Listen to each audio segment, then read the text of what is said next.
Good morning. Welcome to Suncoast Church. I'd love to invite you to stand. We're going to worship together this morning. Let's sing I Search the World. I search the world, but it couldn't fail me. Man's empty praise and treasures that fail never.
There's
Massive good morning to you, man. It's so good to see you. Hope you're feeling great on this freezing cold Sunshine Coast autumn's morning. It's great to have you here. And if it's your first time joining us, man, it's a privilege to be able to host you here this morning. My name is John. I'm one of the pastors on staff here, and thank you so much for joining us today. We're about to sing two more songs, and if you watch those lyrics just then, it's like poetic a little bit, right? And they talk about this idea of graves turning into garden, and it's obviously it's a tip of a hat to what happened with the life of Jesus, him being resurrected from the dead. And I know that's a big idea, and maybe early on a Sunday morning, it's like, how do I get my head around that? But just think about you for a moment.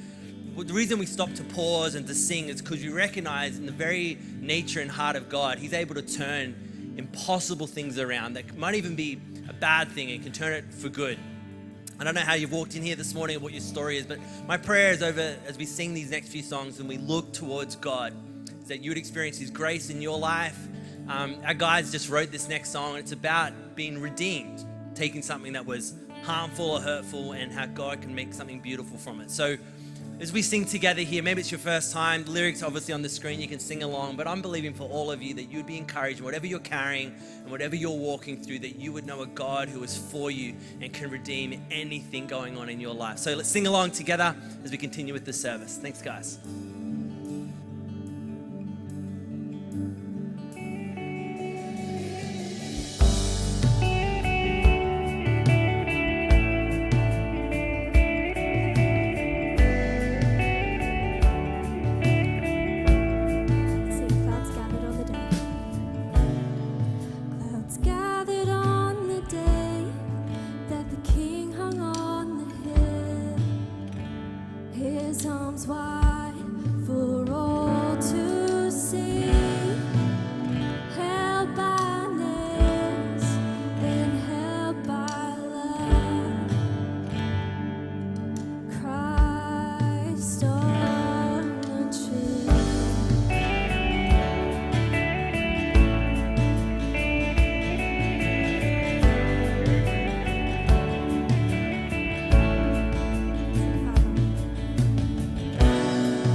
burden will be lifted in his presence. Perhaps you've come in here this morning with something weighing on your shoulders or a burden in your life. Perhaps it's a loved one that's on your mind, or a kid or a parent. Whatever it is this morning, I want to take a moment to pray for that very thing and believe the truth of this song says that in the presence of Jesus Christ, as we look to him, he's able to lift every single burden. So would you join me this morning? Heavenly Father, we take great, great comfort in knowing that nothing in our life is hidden from you, and that you care for us and you're intimately involved in our lives. And so I join my prayers with all the prayers here this morning of people here that are carrying great weight and burdens, maybe even on behalf of a loved one or a child or a friend. And God, would you carry them? We give them to you. We cast our cares upon you because we know that you care for us. So we trust you and we look to you. God, I thank you for healing in people's homes and people's bodies and their lives. And this morning we look to you, and our hearts are so full of gratitude and thanks for all you do for us, God. We trust you and we love you. And we pray this in the name of Jesus. Amen. Amen. Well, thank you so much for singing and praying. You're doing awesome. It's just great, man. It's great to be with you. Chloe, my wife, you haven't met her. She's at our Canberra location this morning. She woke up this morning and it was 3 degrees outside. So they're having lots of fun there. The water taps are frozen and everything like that.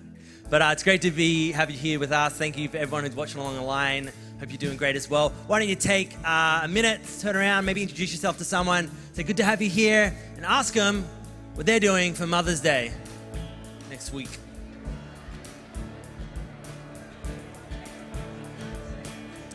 Well, hello everyone online, wherever you're from, wherever you're watching. Hope you're doing great. Maybe drop in the online chat what you're doing for Mother's Day. Have you brought your mum a present yet? Or, here's a good one, what's the best Mother's Day present you've ever heard of? Because I will be stealing your ideas. And hope you're doing well.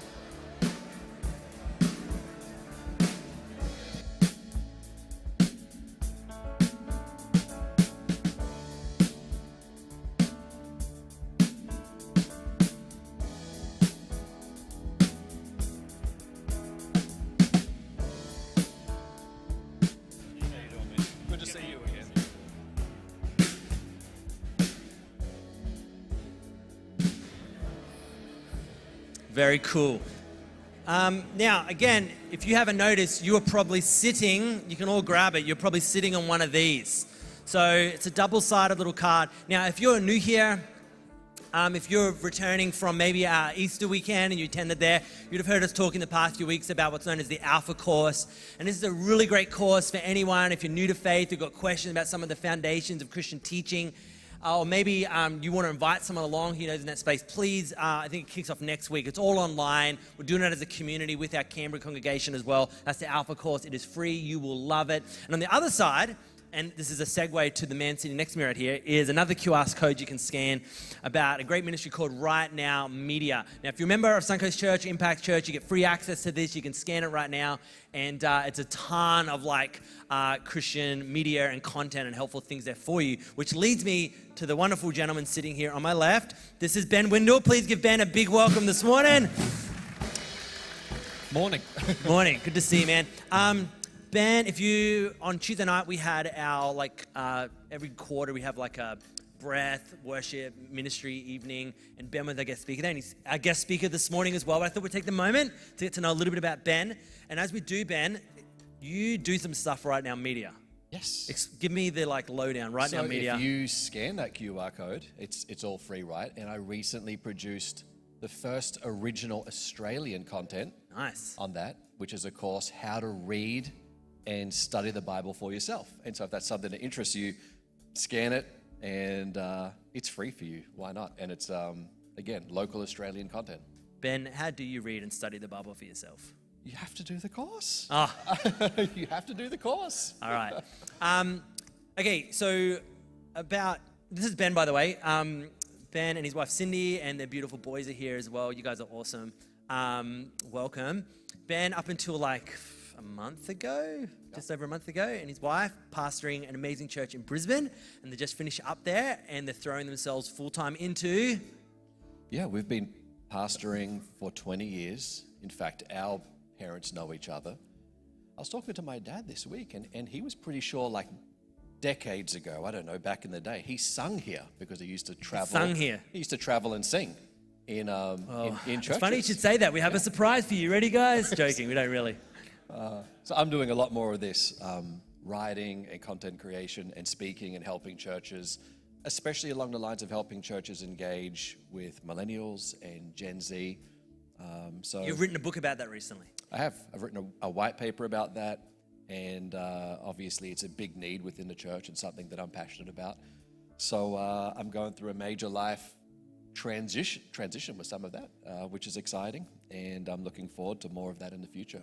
Now, if you're ever driving along in your car, there's a really great family-friendly station called Family, 96.5 Family, I think it's called. In Brisbane, In Brisbane. 96.5, Yeah, yep. we get it here too, mate. Oh, we're do not you? Okay. we're not the backwaters on the Sunshine Coast. We get FM. Well, they have, different stations depending we get on where you're FM at. here. It only started last year, but we do get FM. Okay. You might notice Ben's got a really soothing voice. He has a voice for radio. And so you'd hear Ben. That's where I started hearing all these little 1 minute, like, cool things. I'm Ben Windle. I can't do it as good as you. But I do remember, I must have been, 18. And I was snooping through my dad's library. And I came across a book with a very, very graphic front cover. But it said, it was called Searching for a God That I Was Supposed to Have Found. Searching for a God I Was Supposed to Have Found. Yeah. And it was written by this guy called Ben, and I didn't know him. And then I learned, as I did my Ask Jeeves back in the day. Any of you remember Ask Jeeves? Pre-Google. And I learned it was written by like a 19-year-old. Turns out that was you. Can you explain a little bit about that journey, what led to that book? Well, and you would know on the back cover, on the little author photo, I had hair like yours. Did you? Well, it's the difference between Italians and Greeks. That's all I'm going to say. There's only one thing better than an Italian pastor. It's a Greek pastor. Clearly. I mean, the New Testament, what's it written in? I'm I'm just saying. It's the Greek. Are we going to go there this morning? We can go there. Tick for tack. Who designed that jacket? Wasn't a Greek It man. would have been an Italian. Definitely an Italian. Those boots. That's true. Shoes. Yeah. Anyway, sorry, I digress. The book. It's true. Italians. What do are the fashion 19-year-old who grew up as a pastor's kid, grew up in church, and Yeah. you wrote a book called Searching for a God, I suppose? I mean, not only a church, but Christian schools. I mean, much like the scenario here, raised in it my whole life. And I think for me, I was grappling with how do you find relationship with God when you've been around it your whole life? You've sung the songs your entire life. You've sat in church services your entire life. And I guess you become really familiar with it. And in many ways, it was my attempt to put into words my own journey and wrestle with that. I'm not recommending the book because I was 19 when I wrote it, but that's where it came out of in my journey, which is even if you've been around it your entire life, you really have to make a decision for yourself in your own journey to live for God. And that was kind of the exploration of what that book was about. What would you say to people sitting here, last question, Yeah. maybe who didn't grow up like you, and so they didn't have church background? There's a lot of people watching and here this morning who probably like that and got invited, or they stumbled across here and so they didn't grow up reading the Bible, or maybe they had a bad experience with church growing up, so they just haven't been engaged with faith at all. What would you say to someone like that who's searching for God and got questions about faith? What would be your encouragement to them? I mean, for me, I applaud the search. I think the boldness, if you're in that category and you walk into a church service like that, I think that's a pretty amazing step to take, to open yourself up to that kind of question and say, I'm looking for something more. I have questions about God. And I would perhaps say this, that sometimes it can feel like you have church people or faith people and then everybody else, but really we're all people. Yeah. And we all have questions and doubts and wrestle with the complexity of life. So I would say we're in the same camp. We're wrestling with our humanity. We're searching for faith. And I would applaud and encourage the openness to go on that journey of searching for a relationship with God, because I think that's the most meaningful search of all in life. I love that. Well, mate, we're grateful to have you here. This is part 2 of a series called Walk This Way. It's a follow-on from Easter, and I'm excited to have Ben speak into it. And it's like, what does it mean? Like, if the Easter story is true, if Jesus really was resurrected from the dead, what does it mean for us to walk this out? So Ben's going to be sharing in just a moment. But before we get to that, we have something super exciting that's coming up in the life of this church. We have, over the course of any given weekend, because we do all of the different services over different days, we have so many people that maybe you've never met before, and a big chunk of that are our youth ministry. And every year, our Waihai Youth Ministry hosts a youth conference called Awaken, and it's coming up. So here's a little teaser about what that looks like, and then you'll get to hear maybe a little bit how you can help with it. So let's check it out.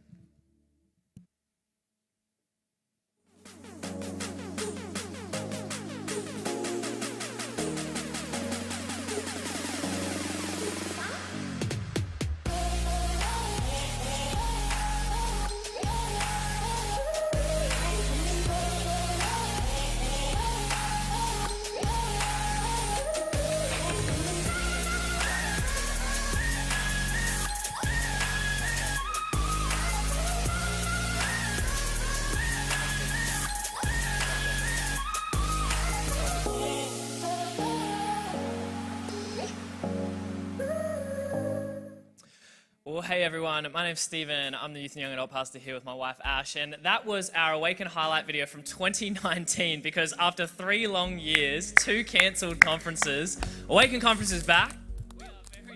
We're very excited. It's been a long time, and if you're not familiar, Awaken Conference is our biggest youth event we have every single year in our youth calendar.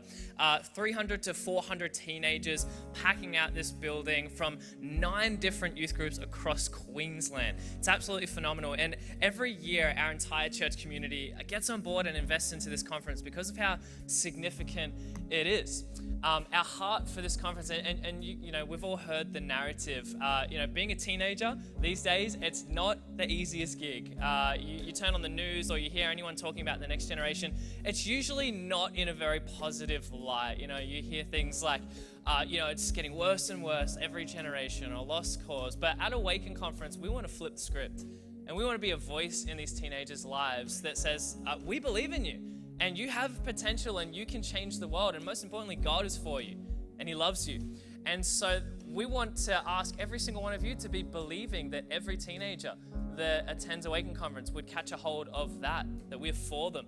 And our heart for this conference is that it's just going to be the most life-changing 2 days of their lives. That those of our teenagers who follow Jesus, they're going to experience God like never before. It's going to be a moment they remember forever. But we're also believing to create such an irresistible environment that they can invite their friends from school who don't necessarily believe in God, and that they would have a life-changing experience at Awaken, maybe even put their hand up and make a decision to follow Jesus. So it's just going to be phenomenal 2 days, and we would love to have you invest into this conference as well. Every single year, we have countless amounts of parents who come to us and say, we would love to send our kids, my son, my daughter, we believe it would be life-changing for them, but we're struggling to pay rent. We're struggling to put food on the table, and probably this year more than ever, right? But our answer to them, they ask, can you help? Is there anything you can do? Our answer is always yes. Always yes. Our philosophy for Awaken Conference is that finances will never stop you from experiencing the love of God and the love of this community. Finances will no matter your background, no matter your circumstance, no matter your belief, nothing is going to stop your teenager from experiencing the love of this community and the love of Jesus. So that's why we get our whole church community on board every single year. So maybe you're here and you might not be at the conference with the 400 teenagers, but you can sponsor a teenager who can't afford to get themselves there, whose family wishes and prays that they could get there, but just can't afford it. It's $50 conference, which is so cheap. And we're only able to do that because of your generosity. But whether you can sponsor a teenager, a full rego, 2, 3, 4, 10, anything in between, every single thing helps. So if you're here today and you want to know more, or you want to sponsor a teenager, you can come and see us at the Awaken, the fluoro sign up the back after the service. If you're watching online and you want to sponsor a teenager, message us on social media, or you can chuck a comment in the comment section. Just say, I want to sponsor a teenager, and we'll contact you. But we would love to just see hundreds and hundreds of teenagers experience the love of Jesus this Awaken Conference. So thanks for jumping on board with that. I love being a part of such an incredibly generous community, a community that is for the next generation. I don't know if you know this, but your generosity week in, week out, it goes a lot more. It goes beyond what you might physically see here in the room. Just this past Friday night at Waihi, our youth ministry, we had 10 teenagers make a decision to follow Jesus. Just 10. So that's just not a special Friday night, not even a conference, just a normal Friday night. And 10 young people had a life-changing experience. And Waihi just would not exist without you. It wouldn't exist without your generosity. So that is just one of the many things that's on the other end of your giving. So to everyone who gives regularly, or to everyone who's going to give today, thank you so much for being so incredibly generous and for being for the next generation with us. But hey, speaking about the next generation, we're about to see a little bit of a throwback, okay? We're about to hear a song from a band that years ago were ahead of their time, because they wrote a song for our series today, okay? You might recognize it. We think you're going to enjoy it. So why don't you sit back, relax, and Shane, you can take it from here.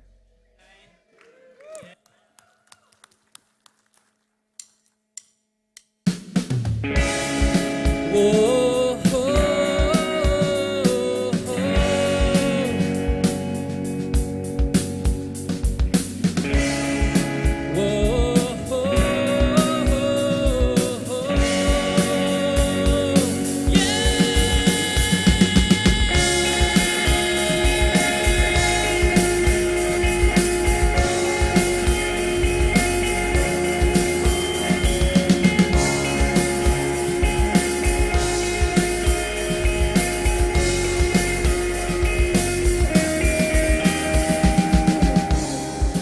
if the darkness is to keep us apart,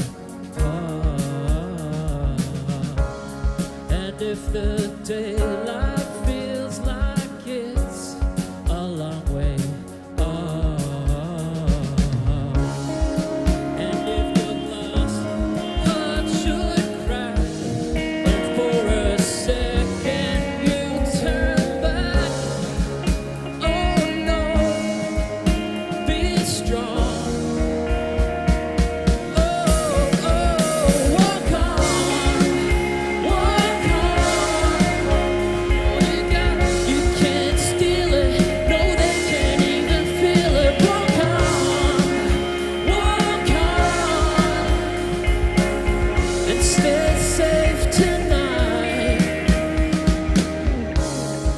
packing a suitcase for a place that has to be believed, a place that has to be believed and seen.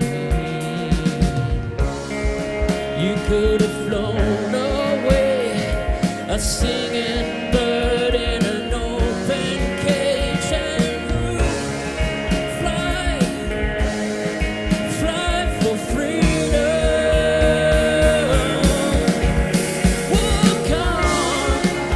Walk on, what you got, they can't deny it, they sell it or buy it. Walk on, and stay safe tonight. And my heart will ache, and my heart will break, can only take so much. Walk on, you gotta leave it behind. Yeah, you gotta leave it behind. You gotta leave it behind. Come on. All that you fashion, all that you make, and all that you build, and all that you break, and all that you measure, and all that you did, all of these fingers, all that you steal, we gotta leave it behind.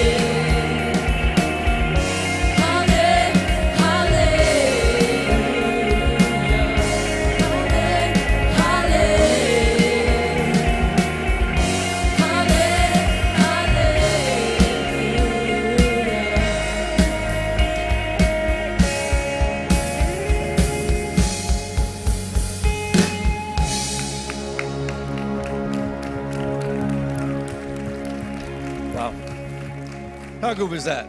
Thank you, Shane and band. Just fantastic. Well, good morning. This part of the world actually has some special memories for Cindy and myself because I proposed to Cindy up here on the Sunshine Coast. And this year is our 20th year of marriage, which is pretty awesome. I want to thank Pastor Jono. We've been friends for many years, and so it's just a real joy to be able to be here and spend time with you today. My little opening story, I chose this one for Jono because he is a runner. Does anybody else run? No one else runs. You run. I can see that. You run. Running is very difficult. I've tried to start running recently, and, well, it's hard. But I found this story kind of interesting, recent marathon, and there were 3 runners in the leading pack, and right at the end of the race, runner number 1 and runner number 2 took the wrong turn, didn't see the sign, went the wrong way. They were winning, they were leading, they would have won the race. First place, second place, they took the wrong turn. And so the third place runner was able to win the race and win the marathon. And so there was a marathon steward, and he was seen running after the leading races and trying to turn them back and say, no, you took the wrong turn, you need to go this way. Well, I can't imagine, right, what that must be like to train for a marathon. The commitment, the dedication, the exertion of energy towards that cause, and to go through that entire process and journey and be winning the race, but crossing the wrong finish line because I took a wrong turn. And I think I've been guilty of this in life, just, running, pushing, having aspirations, goals, dreams, but not really asking this question enough: am I on the right path? Am I walking the right way for my life and my future? Because I've discovered this about life. There's no point feeling like I'm winning if I'm crossing the wrong finish line in my life. True finish line. It can't be just more things, more houses, better vacations, more cars. No. What we're looking at here in this conversation is, what does the way of Jesus look like? In 1 John chapter 2 and verse 6, it says this: he who says he abides in him, being Jesus, ought himself also to walk just as he walked. Another translation puts it this way, that people should live their lives as Jesus did. I mean, think about that phrase, walk as he walked. Now, I see a couple of really interesting things just in this short verse, and I think they help us with our faith, but they're also just a broader life lesson. It applies to every area of life. I get the sense of motion and movement from this verse, to not allow ourselves to get too static or stationary or frozen in a particular point in life, but there is something about walking a certain way, living like what Jesus lived. And I know what it is in life to get stuck at a certain place, to reach a plateau, to find myself in a dead end and ask, how did I end up here? And how do I get myself out of this place and this position? And I also see in this verse, well, let me put it this way. Words have a certain emotion to them. And these words to me carry an energy.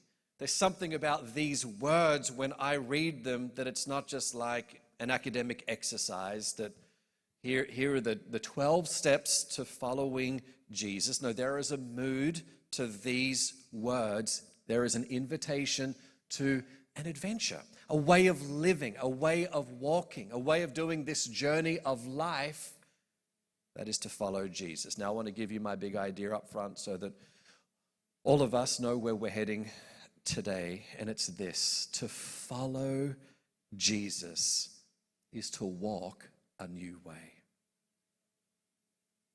It's not a broken way, it's a better way. To follow Jesus is to walk a new way, but it's not a broken way, it is a better way. I mean, for example, if you ask this question, why would I want to walk a different way? Why would I want to walk the way that Jesus walked? I would encourage us to ask a deeper question off the back of that one, which is this: is the way of living our lives, is the mainstream way of walking life today, how is that working?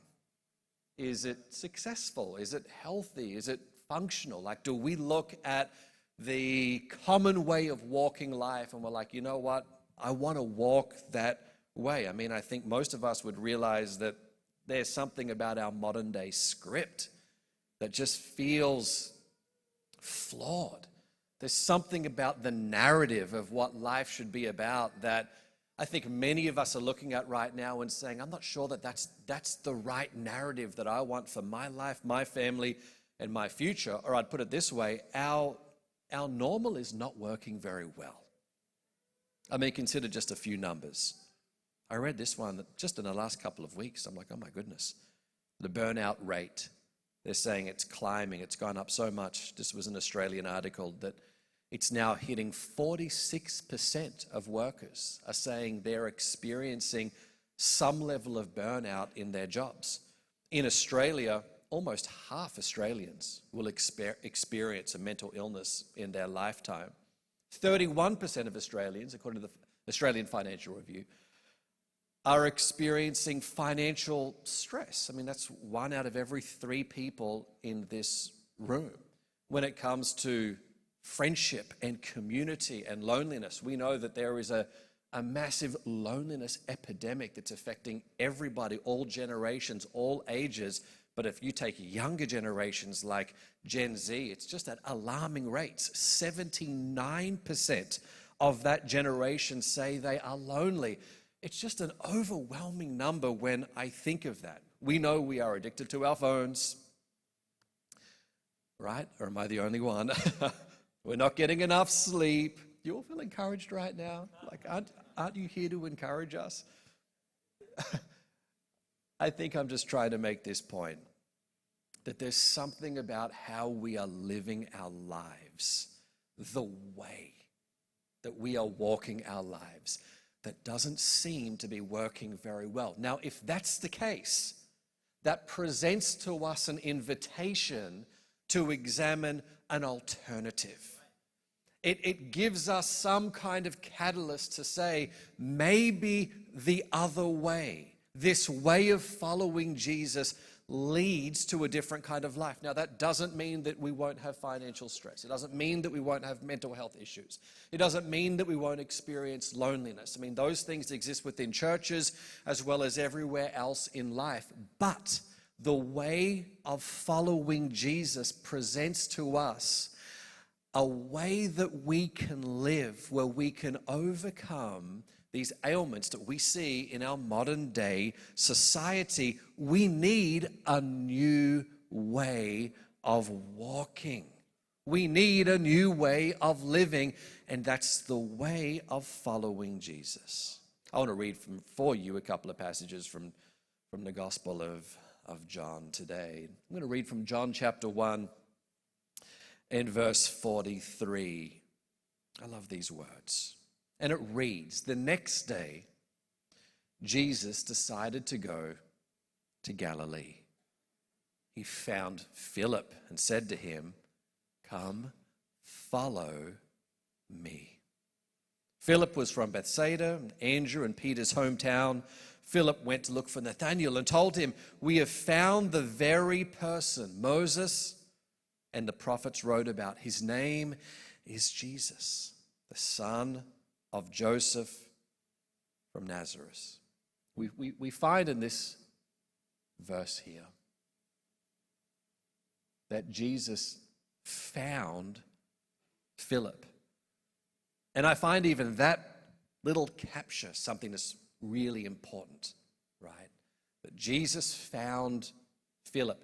Jesus is the one that did the finding.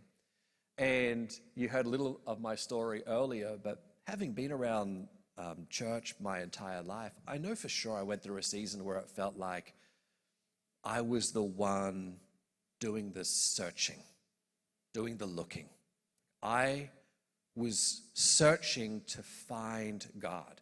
And you may come from a background that resembles nothing like what you're sitting in right now.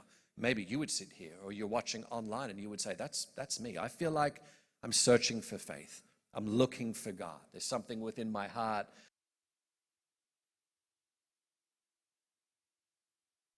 It was searching for an experience. At times it was searching for an emotion or searching for an event, or maybe searching for some extra knowledge that if I could find that, it would lead me in my search for God. I'm looking for God and he's somewhere, right? I mean, maybe he's hiding behind the couch, or I'm looking for him. And when I read these verses from the Gospel of John, I just find it interesting that Jesus is the one that found Philip. And I guess that's true to what I've experienced in my own journey as well, that in our own humanity can often feel like we're the ones doing the initiating, right? Like, I'm hungry for finding something of God. But in fact, the truth of life is not that we as people are looking for God, that we're on some quest to find God who's out there somewhere. The reality is God is on a mission towards us. He is the initiator of this relationship, and he's looking for you in the same way that he looked for these men back then. I mean, the prodigal son, whilst on a journey towards home, was not the initiator in the relationship.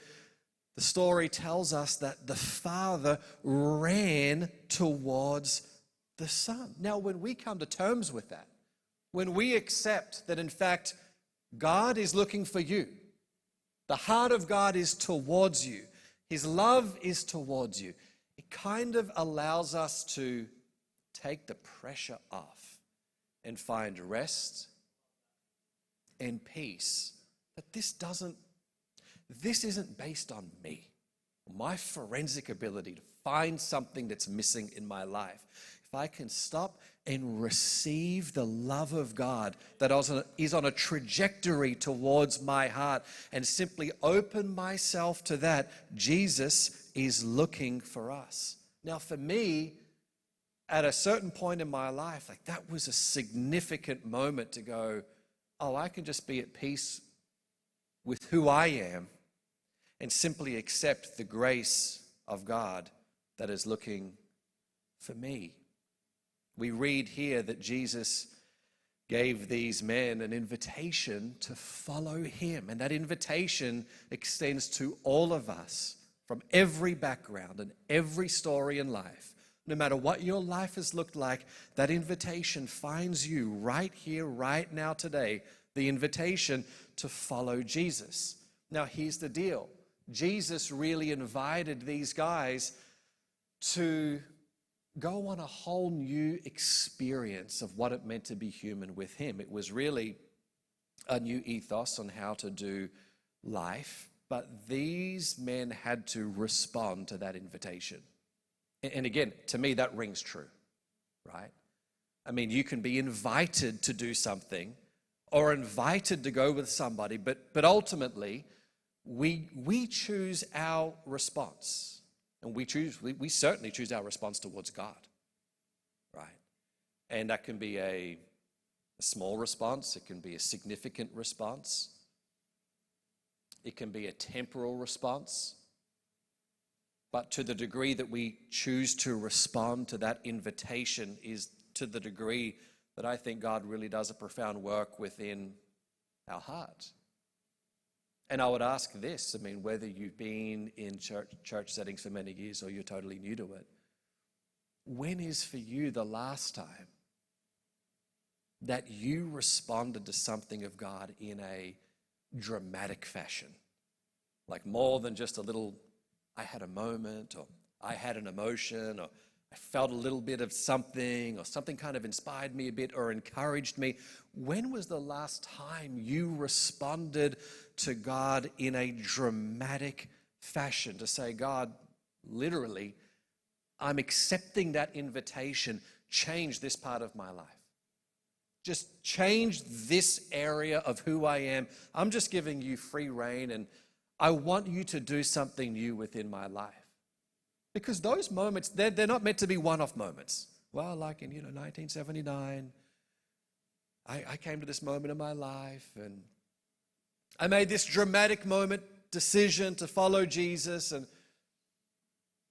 and things have changed since then. I mean, that's a beautiful story, but if you have to go back to 1979, and that was the last time that you can pinpoint something in your life story to go, there, I did something dramatic. I responded in a fashion to say, God, do something new in my life. Can I encourage you? Maybe in this moment today, you would open up your heart to say, God, if you drop a new seed in my life, I am receptive to doing something dramatic within my faith and within my heart. I'm ready to respond. Could mean a change in my lifestyle, could mean a change in my identity, but I know this about myself.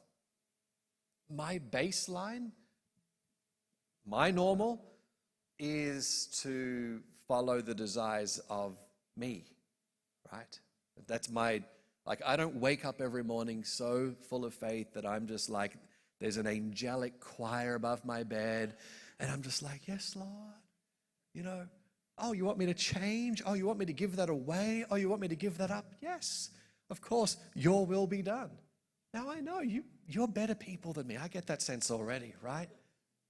But for me, all right, broken, sinful, I have this wrestle within myself where I'm like, I've got all of my own desires and plans and wants, and that's my starting point. I want to follow the selfish part of who I am. And it takes some kind of prompting within me to get over that. The desire to do my own thing and say, God, I want to follow you and I want to walk your way.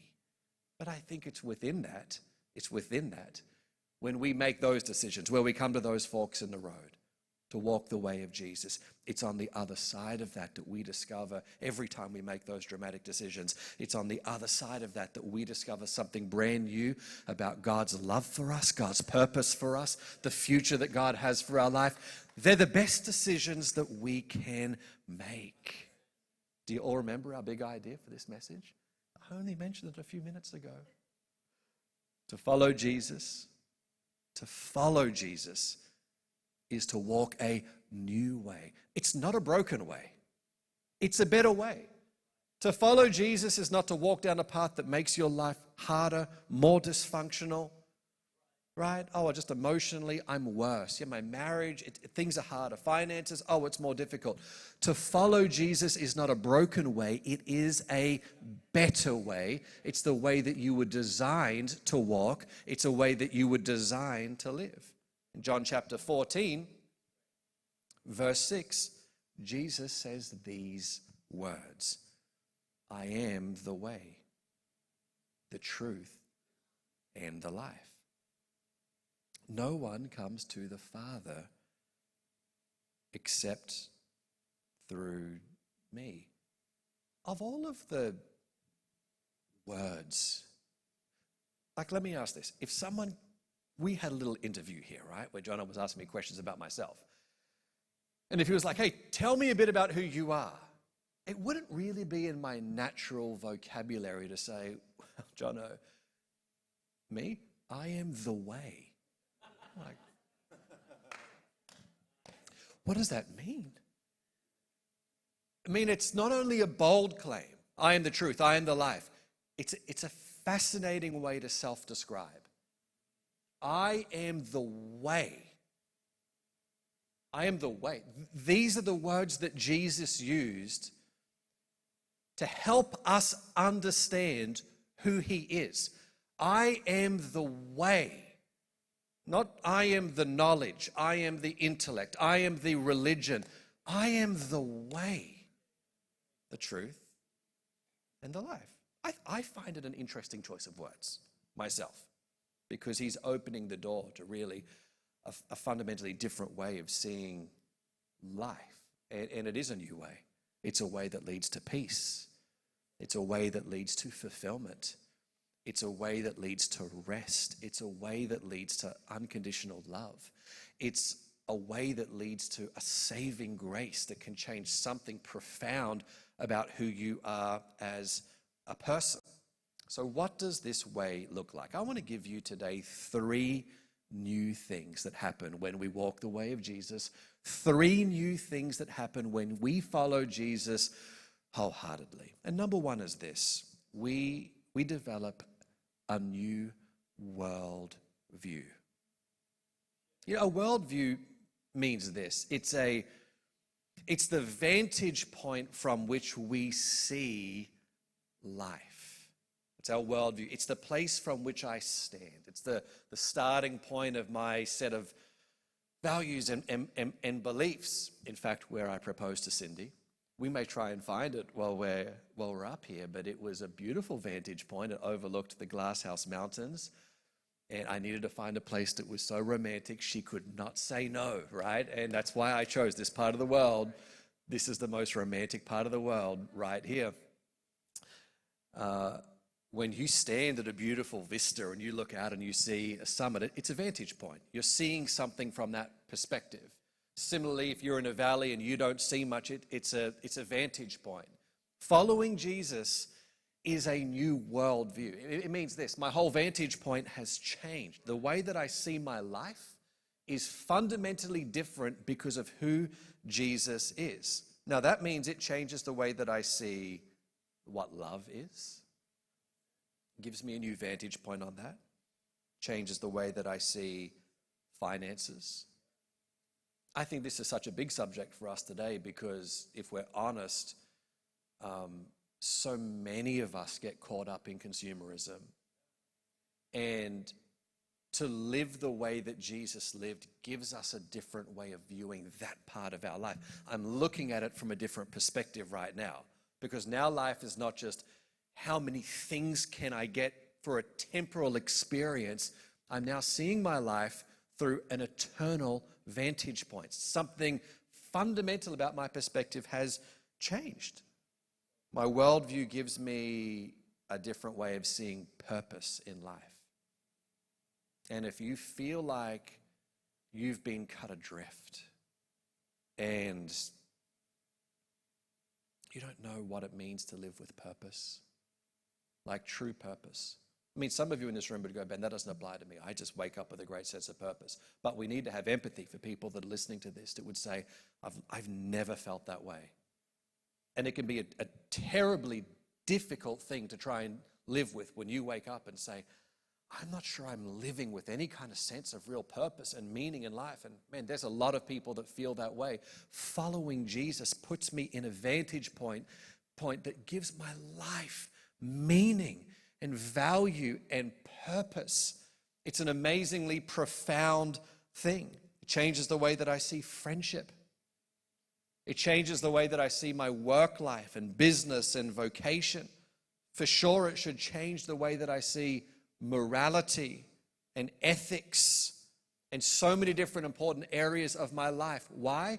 Because Jesus offers us a radically different alternative to the way that we should live our lives. It's not just like a mild adjustment or tweak a few things. The way of following Jesus is fundamentally different, but it will require something of you.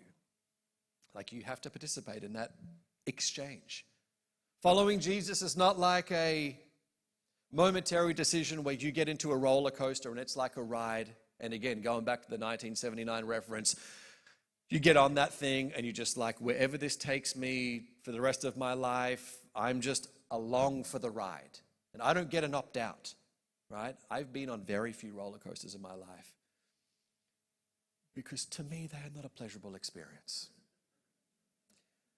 And I have a distinct memory, and I feel like it was my last time ever on a roller coaster, and it was a very large one, and you have the little tick, tick, tick, tick, tick, tick, where it goes up, right?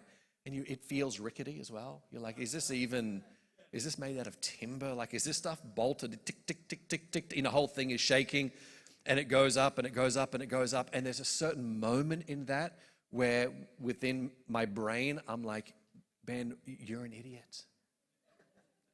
Why did you leave the safety of the ground to get on this man-made contraption, which clearly is broken, right? Your brain starts, it's clearly broken. Something is wrong. And it just keeps going up and up and up. And there's a certain point where if there was like a button that you could press, like opt out, I'm done, where it just goes backwards, and you get off, right? It's like, no, I'm on this ride. And you reach the top, and then it's like, oh no, here we go, right? Following Jesus is not like a one-off. You get on the ride, and that's it. You don't get off again. No. It's more like a marriage relationship. I mean, in a marriage relationship, I can't say to Cindy, well, you know, in 2002, don't you remember where we went down to the front of a church and I told you I loved you, and for better or for worse, and I meant it then. I'm not saying it again. There's nothing else to really work on. There's no real renewed commitment. I mean, that's just not realistic. I mean, a healthy marriage, you are continually making new decisions to what? I got to change this about myself as a husband. Cindy doesn't have to change anything about herself.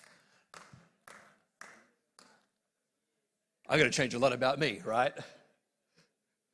That's why I've been married 20 years. I got to change a lot about me. And that's an ongoing commitment that husbands and wives make to each other. I've got to keep giving myself to this relationship, to the flourishing of this relationship. I have to be renewing my commitment to this all the time. So Jesus offers us a radical alternative, but that is a constant decision that we come back to say, what does that decision look like right now, today in my life? And don't be surprised if something in your heart's like, you got to change this area. You got to look at this part of who you are as a person and allow God to do something. And yes, it requires sacrifice. It requires renewal and commitment, and at times even pain. But the promise on the other side of that relationship is so incredible. A truly abundant life of joy and purpose and love. But if you're looking for a shortcut today, I don't have the shortcut. I don't have a map to you to go, cut the corner here. It's a lifelong journey, a beautiful journey of following Jesus every day of our lives. And it brings me to this second point. What does it mean to walk the way of Jesus? It means this: it is a new change process. It is a marathon. It is a marathon. And I'm sure all of us, like the illustration I used earlier, at times have taken wrong turns. Oh my goodness, I know I have many times. I'm like jogging off somewhere and I'm like, where's the pack? Why am I here? Why did I take this little detour? Oh, that was me. That was my own foolishness. That was my own decision. That was my own desire that led me on. And I've got to find myself running back onto the right path, onto the right route. And I want you to think words like this: process. This is what it means to walk the way of Jesus.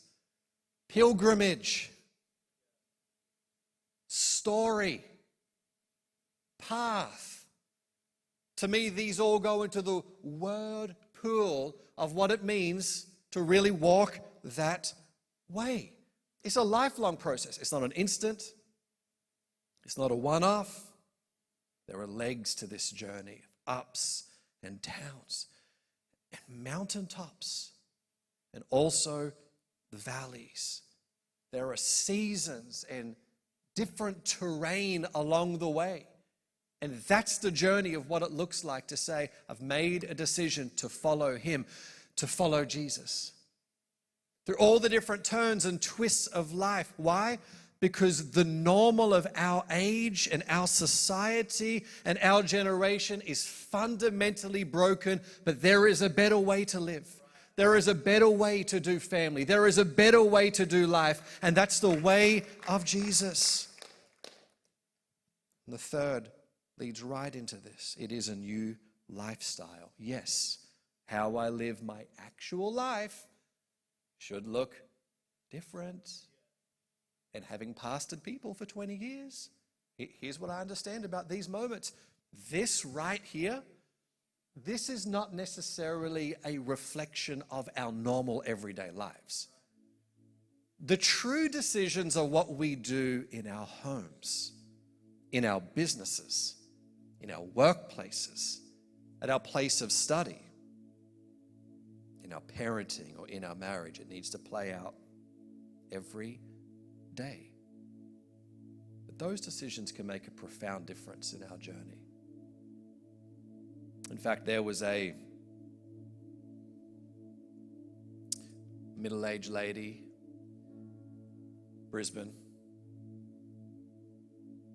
I guess 1970s, think of it. Husband had recently left her, and so she was raising her two sons. Teenage sons. Became a bit rebellious without a dad around, and one of the sons would, instead of he had a motorbike, instead of parking the motorbike like a sane human being outside the residence, would drive the motorbike through the front door and just park it in the living room.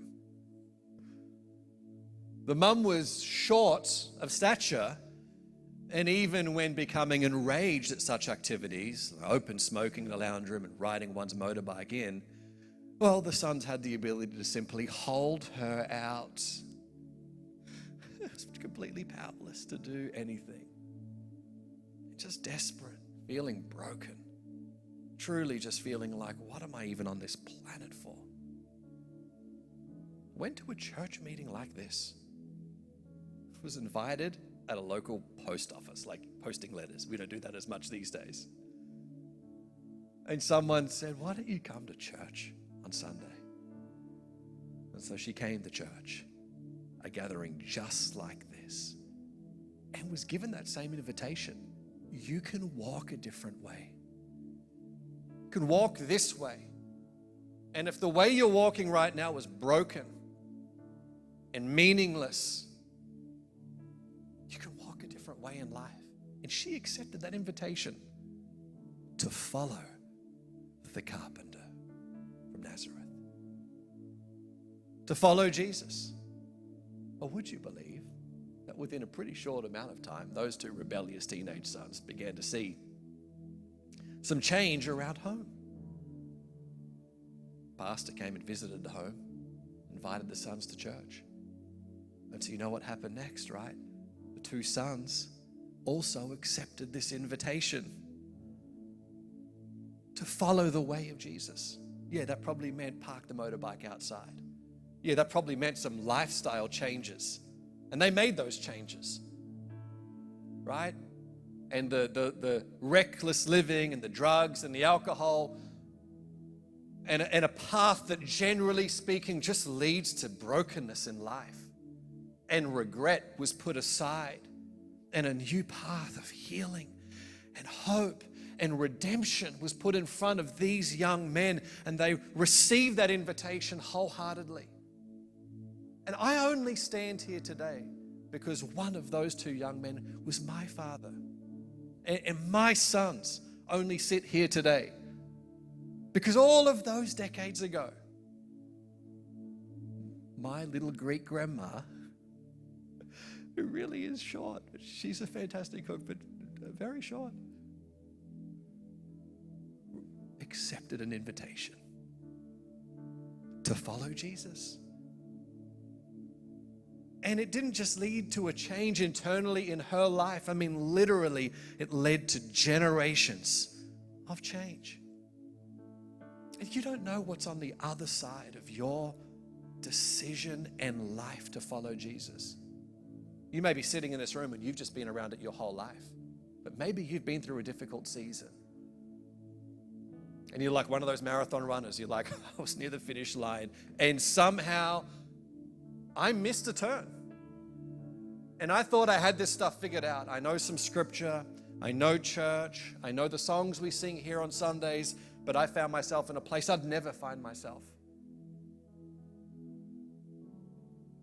And today can be a moment where you get yourself back walking the way that you know Jesus has called you to walk. You may be in this room today and you're like, man, I don't know if I've ever walked that way. I'm not sure I've ever accepted an invitation to truly walk the way of Jesus. I don't know what all that entails, but I'd love to take a step today to accept that invitation to walk the way of Jesus. Now, my grandma, she didn't know every step of what was needed, right?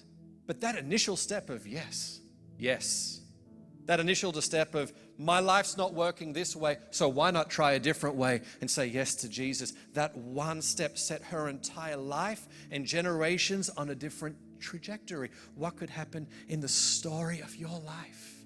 What could happen in your future? What could happen in your generations to come through that kind of decision? Well, I want to pray for every person today. In your marathon, are you on the right path? I mean, in a conversation like this, what I'm doing is I'm holding up a sign on that race, right? And I'm like, this way. If you feel disoriented, this way. If you feel lost, this way. If you feel like the life you're living and the way you're walking right now, you're like, this is not healthy for me.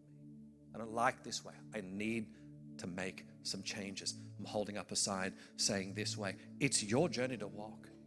It's your story to play out. But you can take the step today to receive and look at that sign, the sign of Scripture to say, yes, I want to walk that way. Yes, I want to accept that invitation. It is perhaps the most profound decision that you can make within your life. Would you take a moment and close your eyes in this room? And very simply, if you're in this place, I would love to know who you are, because I'm going to say a prayer for every person as you sit there today. If you're in this space and you would say, Ben, I've never made a decision to walk the way of Jesus, to receive his love, to receive his grace. And I've been on my own journey that's anything but following God. Maybe I've been running a race for myself, values that no longer work for me. I want to turn, I want to get off that track, and I want to put myself on a different track. I want to receive the invitation of Jesus to follow him. If that's you in this room today, just as you sit there, as every head is bowed, every eye is closed, would you slip up your hand, because I want to pray again for every person here today. But if that's you, would you slip up your hand and say, Ben, that's me. I want to follow that way this morning. Just as I look around in this room, if there's anyone like that, or potentially an impact or online, I want to pray for you this morning. Secondly, today, thank you. I see the hand at the back. God bless you. Secondly, today, if you're in this room and you're like, man, I've walked this path for maybe many years. I'm seasoned in my faith, but I've taken a turn and I know my life's not where it's meant to be. And today I want to make a really important decision to put my life back on that track of really walking the way of Jesus. If you're in that category, would you slip up your hand real quickly in this room so I can pray for you? Thank you for those hands going up. Lord, I thank you this morning for these amazing people in this room, whether for the first time making a decision to walk the way of Jesus, or others that are saying, I think I need to get my life back on that path. Lord, we thank you this morning for the amazing life, full of joy, full of meaning, full of purpose, full of grace, of what it means to walk your way. And Lord, I pray for people that are making that step today, that this would be the start of a brand new chapter, a brand new season of their life, a brand new leg of the journey where something new happens in their life. And Lord, I pray this morning for your grace and peace to be upon every single person in Jesus' name. Come on, church, why don't you say a big amen this morning? God bless you. It's been a joy to spend time with you this morning. I'm looking forward to being here tonight, and for the over 30s to teach the under 30s in basketball tonight. We're doing that as well. So God bless you. Jono, thank you. It's true, actually. It's happening after the service tonight. Old guys versus young guys. Hey, Ben, that was amazing. Can we really appreciate him? Thank you so much for sharing. Man, there is so much to digest out of that. Super encouraging. Again, if you've got someone in your life, you're like, they needed to hear that, they can obviously check out the YouTube, or they can come back tonight. If you put your hand up, or if you are just wanting to make your next decision or next step at all in your faith journey, please swing by our Connect Lounge right now at the end of the service, or you can scan the QR code in the seat in front of you. And secondly, Ben has come at no charge for us today, and I love to be able to gift all of those who speak here with a big, generous gift from us. So if you'd like to financially give a gift to Ben, you can either do that on our church app, on the giving tab there. It's got guest speaker, or you can swing by our giving station. One of our team will help you there. Other than that, next Sunday, it's Mother's Day. Don't miss it. We have such a fun day planned. God bless you, and have the most wonderful week. Thanks for coming.